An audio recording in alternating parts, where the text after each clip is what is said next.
मुशर्रफ के दौरे हुकूमत से पहले जो सिस्टम ऑफ एडमिनिस्ट्रेशन जो होता था सोसाइटीज का, शहरों का, ये सारे का सारा कमिश्नरेट सिस्टम था। एक कमिश्नर होता था, उसके नीचे डिप्टी कमिश्नर्स होते थे, फिर नीचे असिस्टेंट कमिश्नर होते थे, फिर प्राइस कंट्रोल मैजिस्ट्रेट होते थे, फिर रेजिडेंट मैजिस्ट्रेट होते थे। इस तरह से डाउन चलते जाएं तो आपको फिर एंड पे पुलिस बतौर एग्जीक्यूटर जो है वो नजर आती थी। एंड पे पटवारी भी तो आ जाता था। पटवारी थोड़ा खर्चे बर्दाश्त करता है बेचारा। बिल्कुल, ये तो एक दिलेमा है ना कि जी आपने किसी भी प्रिंसिपल को वैल्यूएट करना है तो वैल्यूएट करना है कि हमारे जलसे में कितने लोग थे। लेकिन आमिर साहब, क्या उससे मैं, मेरे दोस्त, कोई और किसी सेक्टर का, किसी सर्कल का कोई बंदा दखल दे सकता है? सुप्रीम कोर्ट के एक ऑनरेबल जज जस्टिस मनीब साहब ने एक ऑब्जर्वेशन दी कि इस तरह के वोट ऑफ नो कॉन्फिडेंस में जो वोट है वो जमात का होता है, इंडिविजुअल का नहीं होता। ये बड़ी एक बदकिस्मत सूरत हाल इस वक्त हमारे मुल्क में चल रही है, जिसमें एक टग ऑफ वार है। एक ताकत हासिल करने के लिए मुख्तलिफ जमायतें जो हैं वो अपना अपना हिस्सा लेना चाहती हैं। और सीनियर कानूनदान है, आप क्या समझते हैं कि इन हालात में ये जो सूरत हाल पैदा हो चुकी, वोट ऑफ नो कॉन्फिडेंस वाली, टाइम भी जिसमें कोई नहीं अब, और आगे अगर इलेक्शन भी अनाउंस होते हैं तो क्या बनेगा?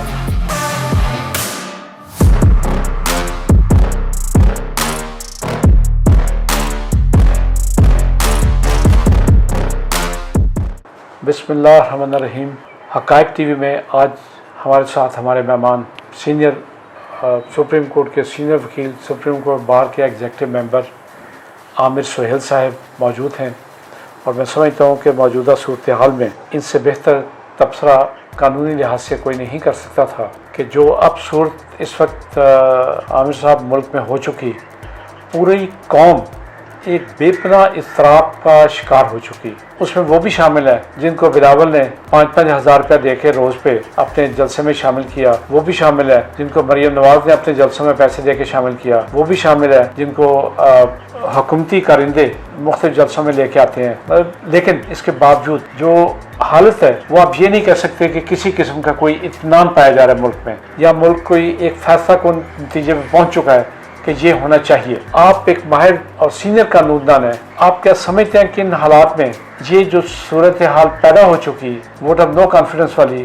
टाइम भी जिसमें कोई नहीं अब, और आगे अगर इलेक्शन भी अनाउंस होते हैं तो क्या बनेगा, नहीं होते तो क्या बनेगा? एक रेफरेंस फाइल हो चुका जिसमें ये पता चल रहा है कि क्या ये अगर अपने जमात से निकाले जाते हैं तो क्या ये ताहयात इनकी डिसेबिलिटी होगी सियासत से, या ये सिर्फ इस अरसे के लिए होंगे? ये आप भी हमें और हमारे नाज़रीन को आगाह कीजिए। बटालवी साहब, आपका शुक्रिया कि आपने मौका दिया, बड़े अहम मौके पे और बहुत अहम मौजू की तरफ आपने तवज्जो दिलाई है, और आप जैसे सीनियर लोगों से यही तवक्को की जा सकती है, क्योंकि आप लोग मुआशरे का एक किस्म का वो हिस्सा हैं जो मुआशरे की अच्छाई बुराई को देखता है और फिर उसको उजागर करता है, और जब उजागर होती है तो वो फिर कोई ना कोई उसका हल जो है वो मुआशरा तलाश करता है। अभी मौजूदा सूरत हाल पे आपने देखा, ये बड़ी एक बदकिस्मत सूरत हाल इस वक्त हमारे मुल्क में चल रही है, जिसमें एक टग ऑफ वार है। एक ताकत हासिल करने के लिए मुख्तलिफ जमायतें जो हैं वो अपना अपना हिस्सा लेना चाहती हैं।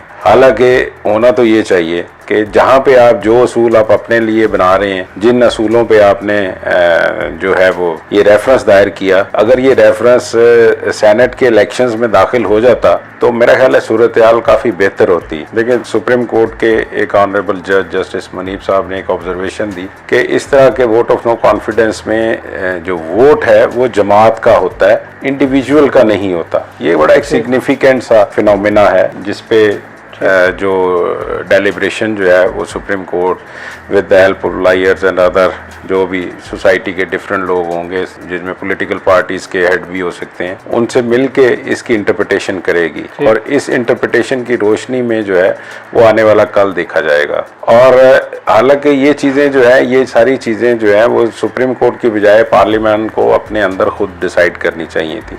अब हमने कॉन्स्टिट्यूशन में ये तो लिख दिया कि मजहब हमारा इस्लाम है और कुरान सुप्रीम लॉ है हमारा, लेकिन हमने सिर्फ उसको किताबों की हद तक लिखा है, हमने उसको अपने ऊपर कभी लागू नहीं किया, ना ही हमने कभी उसको इम्प्लीमेंट करने की कोशिश की। अदरवाइज इस्लाम और कुरान में तो बहुत वाज़ेह अहकामात हैं اب سسٹم آف گورننس جو ہے وہ اگر فرض کریں پارلیمانی ہمارا ہے تو اس پارلیمانی نظام کی برائیوں کو ختم کرنا چاہیے، نہ کہ اس چیز پہ بحث کرنی چاہیے کہ یہ پورا سسٹم جو ہے اس کو رول بیک کریں اور نیا سسٹم پریزیڈنشل لے کے آئیں، پھر اس میں کیڑے نکالیں، پھر اس میں پرابلمز نکالیں اور پتہ نہیں وہ کب ریفائن ہوتا ہے نہیں ہوتا یا اس کا کیا بنتا ہے، یا سوسائٹی کے سارے سیگمنٹ جو ہے وہ اس پہ راضی بھی ہوتے ہیں یا نہیں ہوتے، آپ کے پرانے جو کووننٹس ہیں ان کا کیا بنے گا پریزیڈنشل فارم آف گورنمنٹ میں، کیا آپ اس سوسائٹی میں جس سوسائٹی کے کوئی نارمز جو ہیں وہ مستقل نہیں ہیں اس سوسائٹی میں کسی ایک شخص کے ہاتھوں میں آپ پاور دینا چاہیں گے جو اگر غلطی کرے تو اس کا خمیازہ جو ہے پھر پوری قوم پورا ملک بھگتے گا۔ اب یہ چھوٹی سی ایک ایگزامپل میں آپ کو دیتا ہوں، پٹواری خرچے برداشت کرتا ہے بیچارہ، بالکل یہ تو ایک دلائمہ ہے نا کہ جی آپ نے کسی بھی پرنسپل کو ویلیویٹ کرنا ہے تو ویلیویٹ کرنا ہے کہ ہمارے جلسے میں کتنے لوگ تھے، مطلب اس پرنسپل کی ایویلیویشن جو ہے وہی بڑی عجیب سی ہے، اس کی فارمولیشن ہی غلط ہے۔ اب اس سسٹم کو جب ریفائن ہونے کی بات آ گئی، جب وہ سسٹم جو ہے وہ سوسائٹی کو کچھ دینے کے قابل ہوا یا اس سوسائٹی کے لیے کچھ کام کرنے کے قابل ہوا تو مشرف صاحب نے ایک نیا سسٹم دے دیا، وہ نظام سسٹم جس میں جی وہ ناظم اعلیٰ بن گئے۔ آپ نے دیکھا کہ اس میں ناظم اعلیٰ جو حضرات منتخب ہوئے، ناظم حضرات جو تھے وہ سارے کے سارے میجورٹی وہ لوگ تھے جن کو سوسائٹی ٹھگوں کے نام سے جانتی تھی، اور ان کے آنے کا سٹائل آپ اس وقت کبھی اگر پرانی کوئی ویڈیوز آپ کے پاس ہوں تو آپ دیکھیں کہ ایک وہ پراڈو چلتی تھی، اس کے پیچھے وہ گن مین چلتے تھے، پھر اس کے پیچھے سرکاری گن مین ہوتے تھے، ویئر جب کمشنر یا ڈی سی جب کے دفتر میں آتا تھا تو چونکہ وہ ایک پڑھا لکھا ایک سول سوسائٹی کا بندہ ہوتا تھا تو اس کے ساتھ ایسی چیزیں نہیں ہوتی تھی۔ اور پھر اس سے بڑی بات کہ کمشنر جو آفس تھا وہ ہر بندے کے لیے اوپن ہوتا تھا، اگر کسی کو گریوینس ہے تو وہ اپنی ایک صفحے کی درخواست جو ہے وہ لکھ کے کمشنر کو پکڑا دیتا تھا اور کمشنر جو ہے اس پہ حکم جاری کرتا تھا اور وہ امپلیمنٹ بھی ہوتا تھا۔ تھانوں کی صورتحال بہتر تھی، تھانوں کی یہ شکایت نہیں تھی کہ جی مجھے ناجائز بند کر دیا، مجھے ناجائز اٹھا کے لے گئے، سول میٹر ہے کہ اے نے بی سے پیسے لینے ہیں تو ایس ایچ او کا فون آ رہا ہے کہ آپ نے اس کے پیسے کیوں نہیں دیے، آپ اس کے پیسے دے دیں یا اس کی پراپرٹی سے آپ ویکیٹ ہو جائیں، اس وہاں سے اٹھ جائیں، یہ ورنہ ادروائز ہم آپ کو اٹھائیں گے۔ تو یہ معاملات جو تھے یہ اس طرح کے سوسائٹی میں نہیں آتے تھے، تو سوسائٹی کی وائسز کم تھیں۔ مشرف صاحب نے وہ ساری چیزوں کو رول بیک کیا، جو نیا سسٹم دیا وہ آج تک صحیح نہیں ہو سکا، اس میں آج تک پاورز کا ہی نہیں پتہ لگ رہا کہ وہ پاور ایکسرسائز کس طرح سے ہوگی۔ تو وہ ساری برائی جو ہے وہ بڑھتے بڑھتے بڑھتے بڑھتے ہماری سوسائٹی کا ناسور بن گئی۔ اب اس ناسور کا سرجیکل آپریشن ہونا ہے۔ کیوں انڈیویجول کی لائف میں ہم اسلام داخل نہیں کر سکے؟ ہم انڈیویجول کو قرآنک تعلیمات کے مطابق زندگی بسر کرنے کے لیے نہیں راضی کر سکے۔ ہمارے جو آفیشلز ہیں، ہماری جو جوڈیشری ہے، ہمارے جو تمام ادارے ہیں، ان سب میں یہ چیز ڈیفیشنٹ ہے، لیک کرتی ہے۔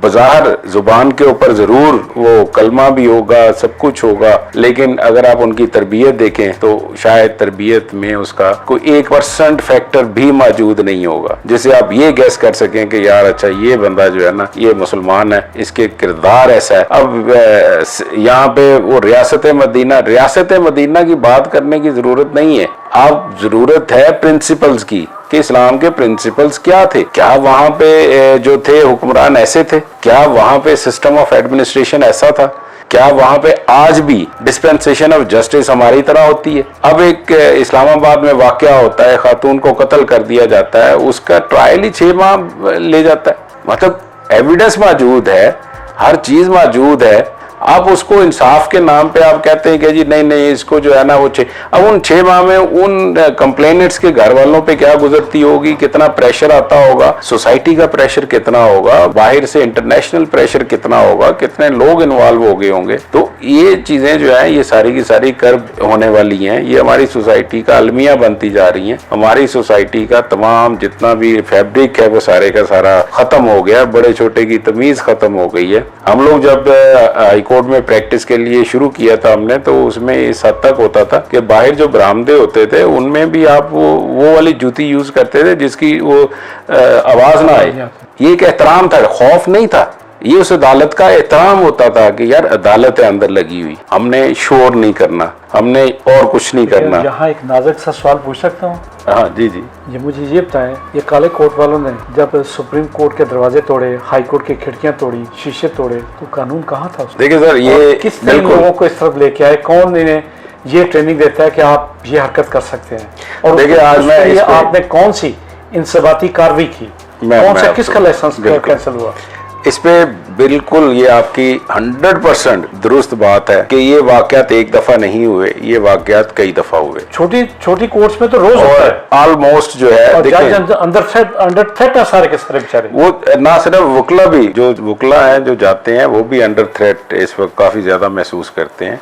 बात सिर्फ इतनी सी है कि आपने एक बार काउंसिल एक्ट बना लिया, अब बार काउंसिल एक्ट बनाने से काम नहीं होगा, उसके एग्जीक्यूटर जो है वो उसके मेंबरान हैं, मेंबर्स जो इलेक्ट होके आते हैं। अब आज जो है वो इलेक्शन जो है वो करोड़ों में चला गया है। अब आप खुद ही अंदाजा लगाएं, जो बंदा करोड़ों में लगाएगा वो करोड़ों रुपए के एवज जो है वो वोट जिनके लेके आएगा, या जो लोग उसको सपोर्ट करेंगे या ग्रुप सपोर्ट करेंगे, तो उनकी अपनी जो मामलाते जिंदगी हैं वो उसमें उसको घसीटेंगे। यहाँ पे ये चीज जो है डेफिशिएंट है हमारे यहाँ, जो एग्जीक्यूशन वाला प्रॉब्लम है हमें, वो बिल्कुल है। लेकिन आमिर साहब, क्या उससे मैं, मेरे दोस्त, कोई और किसी सेक्टर का, किसी सर्कल का कोई बंदा दखल दे सकता है?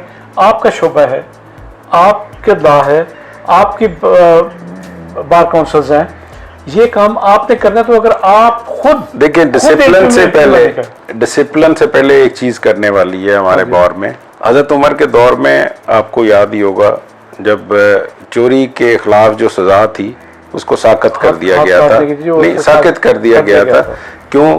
कहत था, लोगों के पास खाना नहीं था, तो उन्होंने कहा नहीं, जब तक ये मामला सीधे नहीं होते तो ये एग्जीक्यूशन ना हो। कि आप वकीलों पे कहत का दौर है? नहीं, मैं बता नहीं मैं बताता हूँ। मैं थोड़ी सी तफसील में आपको जाना चाह रहा था कि जो ये चीज़ है, इसमें सबसे पहली चीज़ है कि पुराने रूल्स में ये लिखा हुआ है कि जो सीनियर है वो जूनियर्स को अपनी अपील में साथ एसोसिएट करेगा। एसोसिएट इस तरह से नहीं करेगा कि उनके सिर्फ साइन लेगा, बल्कि उनको प्रॉपर तरीके से पे ऑफ भी करवाएगा। और वो पे ऑफ करने के बाद साथ एसोसिएट होंगे। तो सबसे बड़ा मसला तो पेट का है बटालवी साहब। हमारे जितने जूनियर दोस्त हैं, जितने भी हैं, सब जो लोग आते हैं इस प्रोफेशन के अंदर, वो शायद ये सोच के आते हैं कि जाएंगे, जिस तरह वो एग्जेक्टिव में होता है कि वो तनख्वाह लग जाती है, 1.5-2 लाख रुपया आपको मिल गया, आपकी सारा कुछ। लेकिन यहाँ पे तो 5-5 साल आपको जो है वो रगड़ा खाना पड़ता है, फिर जाके आप सीखते हैं, फिर आप उसको एक्सेल करते हैं। तो सबसे बड़ा मसला ये है कि अदालतों की डाइस तोड़ा जाए। नहीं, बिल्कुल नहीं, वो जस्टिफिकेशन नहीं है। एक गलत काम दूसरे गलत काम का जस्टिफिकेशन नहीं बनता, बिल्कुल नहीं बनता। लेकिन जो है ना एग्रेशन, वो एग्रेशन जो है उसको कम करने के लिए कुछ ना कुछ इकदाम जो है वो होने चाहिए। मसलन आप सारे कंट्री का बजट बनाते हैं, प्रोविंसेस बजट बनाते हैं, और सारे डिपार्टमेंट्स का बजट बनता है। अगर नहीं बजट बनता तो बार काउंसिल्स और कॉमन लॉयर्स का नहीं बनता। हालांकि जो आपने खुद जाना है, ये आपकी करोड़ों रुपए आप लोगों के अकाउंट्स में पड़े हैं। नहीं, हमारे अकाउंट्स में नहीं पड़े। आई मीन बार काउंसिल के अकाउंट से पड़े हैं, तो बजट क्यों नहीं आते? नहीं, क्यों नहीं अकोमोडेट करते? कुछ है, जो अप्रेंटिस आते हैं, अगर आप इंटर्नी के तौर पे किसी बैंक में जाते हैं, किसी और जगह जाते हैं, वो भी आपको कुछ पैसे देते हैं। तो ये बार काउंसिल क्यों नहीं करती नए वकला के लिए? कोई थोड़ा मैं बताता हूँ, बार काउंसिल के पास ज्यादा बड़ा फंड जो है बेनेवोलेंट फंड है, जो लॉयर्स खुद ही एनरोलमेंट के वक्त जमा करवाते हैं। सबसे बड़ा फंड वो है। बार काउंसिल उसको खर्च नहीं कर सकती कोलेक्टिवली, वो इंडिविजुअल अकाउंट है, वो उसको उसी तरह ही डील किया जाएगा। अब जो कैबिनेट है, प्रोविंशियल कैबिनेट है या फेडरल कैबिनेट है, अगर वो जिस तरह इवन सो मच सो आप मुझे बताएं कि मजदूरों को भी स्टाइफन जो है वो गवर्नमेंट जो है वो देती है 18-20 हज़ार हर दफा आता है कि वो उसको देती है। बट तो हमारे नहीं, एहसास के लिए नहीं, लेकिन हमने उनकी इज्जत नफ्स नहीं, हमने उनकी इज्जत नफ्स भी रखनी है।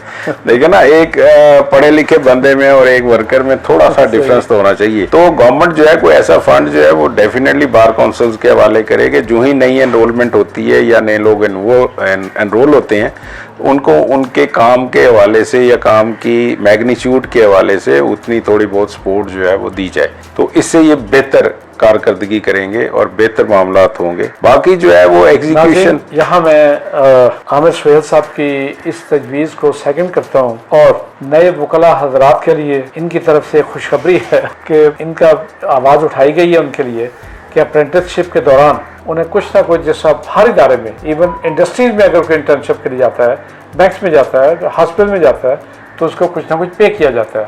تو یہاں بھی کیا جانا چاہیے. اور یہ کوئی اتنے بڑے کروڑ بندوں کے ادارے نہیں ہیں، ہزاروں میں ضرور ہے، لیکن اس میں بھی جو اپرینٹس ہوں گے وہ سینکڑوں میں آ جائیں گے. اس کو پے کرنا گورنمنٹ کے لیے کوئی مشکل کام نہیں. اس سے ایک تو جو انریسٹ ہے وہ کم ہوگی، ان نئے آنے والوں کا ایک احساس محرومی کم ہوگا، اینگر کم ہوگا، اور اس طرح وہ جو وائلیشن جس کی عام بندے کو بھی شکایت ہے، ہمیں بھی شکایت ہے، اور عامر سہیل جیسے سینئر ترین بندوں کو بھی شکایت ہے کہ یہ کام نہیں ہونا چاہیے، تو وہ کام رک سکتا ہے. اور اسی طرح جس طرح عامر صاحب نے روشنی ڈالی ملکی حالات پہ، اس میں بھی سسٹم کو ٹھیک کرنے کی ضرورت ہے. اگر ہم یہ چاہیں کہ اس کے بغیر کوئی کام بھی ہو سکتا ہے، تو سسٹم سے باہر نکل کے لا قانونیت ہے، افراتفری ہے، اور ایک ایسا سمجھے کہ ملک میں وہ صورتحال پیدا ہونے کا چانس ہے جس کو اگر کبھی کوئی پڑھا لکھا بندہ امیجن کر لے تو اس کے رونگٹے کھڑے ہو جائیں گے. عامر صاحب، ہم آپ سے اب دوبارہ ایک اور پروگرام چاہیں گے کہ کیا ملک میں صدارتی نظام کی باتیں عام ہو رہی ہیں. ہم وہ ایک علیحدہ پروگرام کریں گے کہ کیا صدارتی نظام اس ملک میں کچھ تبدیلی لا سکتا ہے، یا ہمارے عوام کے لیے وہی بہتر ہے، یا موجودہ جس کو میں اسے کہتا ہوں کہ نام نہاد جمہوری نظام، جس میں عامر سہیل کا بھی وہی ووٹ ہے اور جو باہر گنڈیریاں بیچتا ہے وہ اس کا بھی وہی ووٹ ہے، ڈاکٹر قدیر خان کا بھی وہی ووٹ ہے، اور جو مزدور سبزی منڈی میں آپ کا ٹوکرا اٹھاتا ہے اس کا ووٹ بھی وہی ہے، وائس چانسلر پنجاب یونیورسٹی کا بھی وہی ووٹ ہے، جو ایک ریڑھی والے کا جو چھلیاں یا سٹے بیچتا ہے اس کا ووٹ ہے. تو مجھے بتائیں یہ کون سی جمہوریت ہے؟ اگر آپ اسی کو جمہوریت کہتے ہیں تو پھر اللہ پاکستان کی حالت پہ رحم کھائے. انشاءاللہ اس پہ ایک ڈیٹیل مہربانی ہوگی اگر آپ ہمیں ٹائم دے رہے ہیں، اور ہم اس پہ انشاءاللہ ضروری یہ کریں گے. یہ امینڈمنٹ ہونی چاہیے لا میں. جیسا ایک وقت آیا تھا کہ M N A M P S کے لیے گریجویشن کی شرط رکھی گئی تھی، شرط ختم کر دی گئی. اب آپ اسمبلی میں دیکھ لیں، اگر آپ پورا تعداد لیتے ہیں تو سینکڑوں کہاں جا سکتا ہے. وہ پورے 5 سال کیسے بولتے ہی نہیں ہیں، بات ہی نہیں کرتے. وہ ان کو بجٹ ڈاکومنٹ نہیں پڑھنا آتا. جب بجٹ آتا ہے تو بجٹ کی بک جو ہے وہ ہر ایم پی ایم این اے کے ڈیسک پہ رکھی جاتی ہے، اور وہ ان بکس کو کنسلٹ کرنا گوارا ہی نہیں کرتا، نہ وہ کوئی سوال کرتا ہے، نہ اسے پتہ لگتا ہے. لیکن آپ ان کے ملازموں کو کیوں محروم کرنا چاہتے ہیں کہ وہ سردیوں میں آگ جلا کے اس سے وہ بس ان کے آگ ہی جلانے کے کام آتی ہے، باقی وہ اس کو پڑھتے نہیں ہیں. بہت شکریہ عامر سہیل صاحب آپ کا. اور ناظرین، آپ ذرا اپنی رائے سے بھی ہمیں آگاہ کیجیے گا کہ عامر سہیل صاحب جیسے درد دل رکھنے والے لوگ جس طرح سوچتے ہیں اس طرح کاش آپ بھی سوچیں، ہمیں اپنی رائے سے بھی آگاہ کریں. بہت شکریہ. اللہ حافظ.